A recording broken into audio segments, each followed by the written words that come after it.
అమ్మా నాన్న అనాథల పుణ్యక్షేత్రం, అన్నము పెట్టి ఆదరించే సేవధామ క్షేత్రం. పెట్రోలియం వ్యానులో నుండి దిగుతున్న ఆ మతిలేని మనిషి పంతంగి టోల్గేట్ సమీపంలో డివైడర్ మధ్యలో పడుకున్నాడట. పరిశీలించిన పెట్రోల్ సేవా సిబ్బంది హెడ్ కానిస్టేబుల్ రాంబాబు గారు వారి సహోద్యోగి సాయంతో ఇతన్ని తీసుకుని ఆశ్రమానికి వచ్చారు. హెడ్ కానిస్టేబుల్ రాంబాబు గారి మాటలను విందాం. నేను చౌటుప్పల్ పెట్రోమొబైల్లో విధులు నిర్వహిస్తుంటాను. నా పేరు రాంబాబు, హెడ్ కానిస్టేబుల్ని. ఈరోజు చౌటుప్పల్ నుంచి పంతంగి వైపు మేము పెట్రోలింగ్ నిర్వహిస్తుండగా నేషనల్ హైవే 65 పై హైవే 9 హోటల్ ఎదురుగా ఒక గుర్తు తెలియని వ్యక్తి మతిస్థిమితం కోల్పోయి డివైడర్ మధ్యలో చాలా దుప్పట్లు, సంచులు అన్నీ పెట్టుకొని మతిస్థిమితం లేని వ్యక్తి అక్కడ పడుకొని ఉన్నాడని తెలిసింది మనకు 2 రోజులు అంది. అతనికి వెళ్ళి విచారించగా పొందడం లేని సమాధానాలు చెప్తున్నాడు. మనకు అర్థమైంది ఏమిటంటే, మనం చాలామంది చూసుకుంటాం కాబట్టి మతిస్థితం సరిగా లేదని అర్థమైంది. ఈ పరిస్థితులలో మనం ఎందరికో ఆశ్రయం కల్పిస్తున్నటువంటి అమ్మా నాన్న అనాథాశ్రమానికి తీసుకురావడం జరిగింది. మా పోలీస్ శాఖ తరఫున ఆశ్రమం వారిని ఇతనికి మతిస్థిమితం సరిగా అయ్యేంతవరకు ఉంచుకొని కొంచెం అతని డీటెయిల్స్ సమాచారం తెలుసుకొని అతని కుటుంబ సభ్యుల వరకు చేర్చవలసిందిగా మా పోలీస్ శాఖ తరఫున మనం చేస్తున్నాం.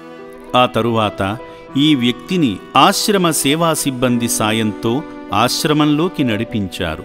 వైద్య విభాగంలోకి నడిపించి ఆరోగ్య పరిస్థితిని చెక్ చేయించారు. అనంతరం శ్రీ పుణ్యలింగేశ్వర స్వామి ప్రసాదించే పునర్జన్మ భాగ్యానికై సేవా సిబ్బంది ఇతన్ని సిద్ధపరుస్తుండగా చూడండి ఎలా విసిగిస్తున్నాడో.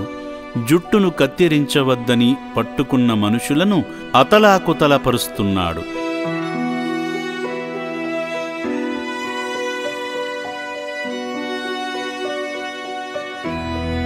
ఇష్టంగా పెంచుకున్న జుట్టేమో వద్దని విదిలిస్తున్నాడు. ఎట్టకేలకు జుట్టును గడ్డాన్ని కత్తిరించి కేశఖండన గావించారు.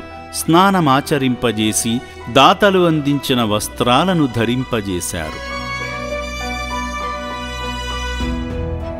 అనంతరం శ్రీ పుణ్యలింగేశ్వర స్వామి దర్శన భాగ్యానికై స్వామివారి చెంతకు నడిపించారు.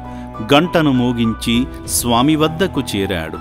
అర్చకులు నుదుటిన శివనామాన్ని అద్దుతుండగా తన వింత చేష్టలను చూపిస్తున్నాడు. విచిత్ర ప్రవర్తనను ప్రదర్శిస్తూ స్వామివారిపై జలాభిషేకాన్ని చేశాడు. శివుడే నర్తించిన నాట్యంగా నాట్యించాడు కూడా. ఇతను అతి కొద్ది కాలం క్రితమే మతిని పోగొట్టుకున్న మనిషిలా కనిపించినా తన మతి పూర్తిగా చెడిపోయిందనే తెలుస్తుంది. స్వామివారికి అలంకరించే పూలమాలను తాకి ఆశీస్సులు పొందాడు.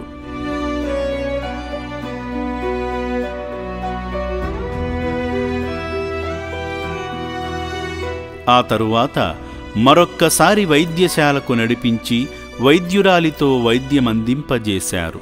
తాను చెబుతున్న ప్రతి మాటను ఆలకించి తన బాధను అర్థం చేసుకుని తగిన వైద్యమందించి మందుబిళ్లలు మింగించారు. ఆ తరువాత ఈ వ్యక్తిని భోజనశాలకు తీసుకువెళ్ళి ప్లేటు నిండా భోజనం పెట్టారు. చక్కగా కూర్చుని తృప్తిగా తింటున్నాడు.